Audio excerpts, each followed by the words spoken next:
Good morning students. तो हमने general theorems में Rolle's theorem, Lagrange's mean value theorem, Cauchy's mean value theorem, तीन theorems कर लिए हैं, स्टेट एंड प्रूफ। तो ये अब नेक्स्ट है टेलर्स थ्योरम। ठीक है, टेलर्स थ्योरम। तो this is Taylor's theorem, TAYLOR', Taylor's theorem. ये है with Lagrange's form of remainder. Remainder बताएंगे आपको, उसको लग्रांजेस रिमाइंडर बोलते हैं। तो इसकी हम ना अभी सिर्फ स्टेटमेंट करेंगे, प्रूफ थोड़ा लेंथी चला जाता है, वैसे इजी है प्रूफ, फिर बाद में देखेंगे इसको। तो आपने टेलर्स थ्योरम की स्टेटमेंट, क्योंकि क्वेश्चंस में फिर यूज़ होगी ना ये। तो Taylor's theorem, TAYLORS, with Lagrange's form of remainder. तो इसकी स्टेटमेंट क्या है? If f(x) is a function such that number 1 f(x), f'(x), f"(x), so on fn-1x। मतलब ये डेरिवेटिव्स हैं, फर्स्ट डेरिवेटिव, सेकंड डेरिवेटिव, ये n-1th डेरिवेटिव, n-1। ये power नहीं है फंक्शन की, ये डेरिवेटिव्स हैं। पहले भी आपको बताया हुआ जब सक्सेसिव डिफरेंशिएशन करते थे। तो f(x), f'(x), f"(x), so on fn-1x, they are continuous in closed interval ab। Second is f(x), f'(x), f"(x), so on fn-1x, they are differentiable in open interval ab। कि ये सारे derivatives they are continuous in closed interval ab and they are differentiable in open interval ab। ये जो second statement है ना, second condition है ना, second condition statement नहीं, सेकंड कंडीशन, इसको हम ऐसे भी लिख सकते हैं कि fn(x) exist in open interval A B. क्योंकि जब आप बोलते हो कि fn-1x इज डिफरेंशिएबल, तो इसका डेरिवेटिव क्या होगा? fn(x), ठीक है ना। तो इतना ना लिखने की बजाय आप ऐसे भी लिख सकते हो सिंपली कि fn(x) exist in open interval A B, that is nth derivative of f exist in open interval ab। दो ही कंडीशंस हैं, continuous in closed interval, differentiable in open interval ab, then there exists at least one c belonging to open interval ab। c क्या होता है? c is a real number, ऐसे भी लिखते हैं। then there exist at least one real number c belonging to open interval ab such that। अब देखो ये थ्योरम क्या है, इजी है क्योंकि क्वेश्चंस में हमने इसको यूज़ करना है। सच दैट एफ बी, ये पीछे वाला ना इंटरवल, मतलब ये वाला point F B is equal to F A, F of A plus ये बी माइनस ए, इसको लेंथ ऑफ इंटरवल भी बोलते हैं। B minus A, this is called length of the interval A P, B minus A, क्योंकि length is always positive. और जब आप interval लिखते हो A to B, B is always greater than A, है ना। तो F B, this is F A plus B minus A, F dash A plus B minus A square by 2 factorial F double dash A plus B minus A cube by 3 factorial F triple dash A. मतलब क्या हुआ कि जितने order का derivative है उतनी B minus ए की power होगी, उतना A factorial, plus so on plus B minus A raise to power n-1 over n-1 factorial F n-1 at A, n-1 derivative at A, plus last term is b minus A raise to power n over n factorial F N C, ये at A नहीं निकालना जाएगा, at C. तो this is Taylor's theorem with Lagrange's form of remainder. तो easy हुआ ना। कैसे? F of B, बस यहाँ एफ ऑफ बी आया ना, F of B is equal to F of A plus B minus A F dash A, फिर इसके डेरिवेटिव्स लेते जाएंगे। एफ डैश ए डेरिवेटिव किस पॉइंट पे निकालोगे? ए पे, plus B minus A square by 2 factorial F double dash A plus B minus A cube by 3 factorial F triple dash A plus so on plus b minus A raise to power n minus one over n minus one factorial plus F N minus one A plus b minus A raise to power n over n factorial F N C. Last term is F N C. ये जो last term है इसको हम बोलते हैं b minus A raise to power n over n factorial F N C. This is called Lagrange's remainder after n terms. देखो ना ये कितनी टर्म्स के बाद आया।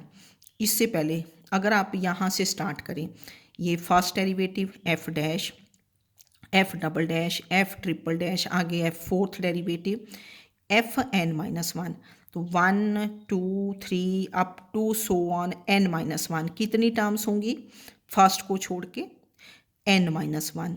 n माइनस वन तो सेकेंड टर्म से लेके यहाँ तक सेकेंड लास्ट टर्म तक होगी n माइनस वन टर्म, और एक ये टर्म, तो कितनी टोटल टर्म्स होंगी? n terms. ये टर्म कितनी टर्म्स के बाद आ रही है? n टर्म्स के बाद। तो that is why this is called Lagrange's remainder after how many terms? n terms. ये इससे पहले कितनी टर्म्स है? n terms. आप डेरिवेटिव से ख्याल करो ना, first derivative, second, third, n minus one, तो ये बन गई n माइनस वन टर्म्स, और ये बन गई प्लस एक और n टर्म्स। तो b minus A raise to power n over n factorial F N C, this is called Lagrange's remainder after n terms. और Lagrange's remainder this is denoted by R N. Remainder है तो r से denote करोगे। This is R N is equal to b minus A raise to power n over n factorial F N C. ठीक है, तो Taylor's theorem आपने इसको लिख के देखना होता है। बिना लिखे, बिना कॉपी पेंसिल के हम मैथ्स नहीं कर पाएंगे, ना ही कोई अंडरस्टैंडिंग होगी। आपको 2-2 3-3 बार इनको लिखना है, तब कहीं जाके पता चलेगा। तो ये है आपकी टेलर्स थ्योरम। तो ये आपने याद कर लेना, लिखना तो एक बार में याद हो जाएगा। अब क्या है कि if n is one, if n is one then Taylor's theorem becomes Lagrange's mean value theorem. मतलब अगर n वन ही है, देखो ना हमने फर्स्ट डेरिवेटिव तक की लेना, क्या होगा? F B is equal to F A plus B minus A F dash, फिर क्या करोगे? सी, क्योंकि लास्ट टर्म के पे तो सी आता है ना, तो ए की जगह क्या कर देना? सी, अगर n वन हो। ठीक है, तो then F B is F A plus B minus A F dash C. तो ये टर्म इधर लेके आए, F B minus F A over B minus A is F dash C. तो this becomes Lagrange's mean value theorem. If n is one, Taylor's theorem becomes Lagrange's mean value theorem. पीछे हमने किया था कि Lagrange's mean value theorem can be derived from Cauchy's mean value theorem. उसमें Cauchy's mean value theorem में G X को X लेते थे, तो that means Lagrange's mean value theorem can be derived from Taylor's theorem by taking n to be one. ये भी बात बन गई। तो Taylor's theorem is also called higher mean value theorem. जैसे लग्रांजेस मीन वैल्यू थ्योरम को आप first mean value theorem बोलते थे, तो Taylor's theorem is called higher mean value theorem, है ना। ठीक है, तो this is called higher mean value theorem. Statement, फिर ये दो नोट्स के भी आपके पास लग्रांजेस रिमाइंडर क्या है, फिर अनदर फॉर्म आप करते हो। मैंने आपको लग्रांजेस थ्योरम में भी बताई, कॉचीज मीन वैल्यू थ्योरम में भी बताई अनदर फॉर्म। तो this is another form of Taylor's theorem. Another form हम इंटरवल ए बी में ना लेके किस इंटरवल में लेते हैं? A to A plus H, where H is positive. If F X is a function defined in closed interval A to A plus H, H greater than 0, such that F X, f dash x, f double dash x, so on, fn minus 1x are continuous in closed interval a to a plus h। मतलब सारे derivatives जो पीछे लिखे थे, F X, F dash X, F double dash X, F N minus one are continuous in closed interval A to A plus H. A B ना लेके A to A plus H. Second condition वैसे ही रहेगी, F X, F dash X, F double dash X, so on, F N minus one X are differentiable in open interval A to A plus H.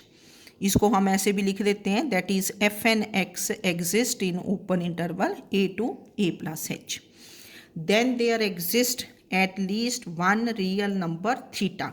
फिर C नहीं बोलते, अगर A to A plus H हो फिर हम बोलते हैं then there exist at least one real number theta, theta lying between क्या होता है 0 and 1, सच दैट वही रहेगा एफ ऑफ बी, बी कितना यहाँ A plus H, F of B, F of A plus H is F of A plus B minus A.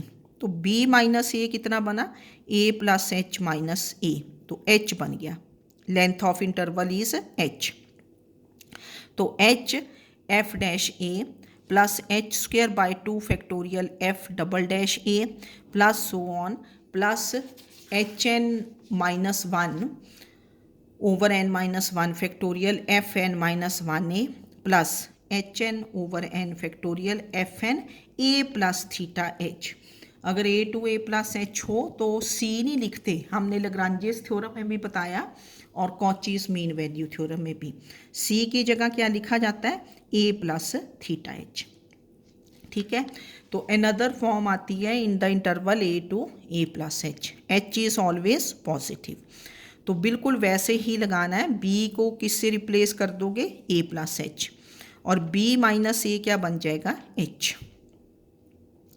तो this becomes F of A plus H is F of A plus H F dash A plus H square by 2 factorial F double dash A, जितना derivative उतनी H की power उतना factorial, plus so on के लिए कितने dots डालते हो आप, 3 डॉट्स। जनरली कितने होते हैं 3 डॉट्स, ये नहीं कि ऐसे लाइन सी लगा दी या 10-15 डॉट्स डाल दिए। आप अपनी बुक्स में देखना कितने डॉट्स होते हैं, 3 dots, plus H N minus one over N minus one factorial F N minus one A plus H N over N factorial F N A plus theta H, where theta lies between 0 and 1। ठीक है, here what is the Lagrange's remainder, ये वाली term H N over N factorial F N A plus theta H, this is called Lagrange's remainder after N terms. ठीक है, तो इतना देख लेना आपने।